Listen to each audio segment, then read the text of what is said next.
ஆரம்ப பாடமே நம்மளுக்கு சொல்லி தருது, நீ உடல் அல்ல, நீ ஆன்மா அப்படிங்கிறது. நீயே கடவுள், அப்படி கடவுள்மார்களே அப்படின்னு சொல்றோம். எனக்கு அதுதான் உண்மை, அதான் சத்தியம். இதுல நான் கடவுள் அப்படிங்கிற பெருமைக்குள்ள விஷயம் கிடையாது. அது சத்தியமான விஷயம். அதுதான் உண்மை. எல்லாரும் அதை உணரணும். அந்த கடவுள் தன்மை உணரணும்னு சொல்லிதான் நம்ம நிறைய ஜென்மங்கள் எடுத்துட்டு வரோம் இல்லையா? அதனால நான் எல்லாருமே கடவுள்மார்கள் தான். அந்த கடவுள் தன்மை இல்லாத எதுவுமே இங்க இயங்க முடியாது.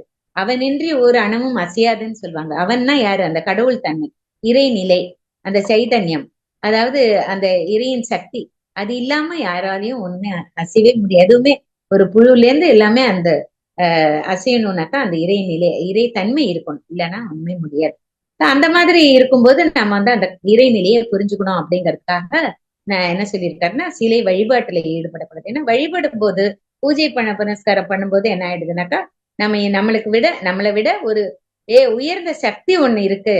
அதுதான் நம்மளை வழிநடத்திட்டு போகுது. நாம யாரும் இல்ல. அதை அடிபணிஞ்சு நாம நடந்துக்கணும் அப்படிங்கறதுதான் இது வரைக்கும் சொல்லப்பட்ட பாடம்.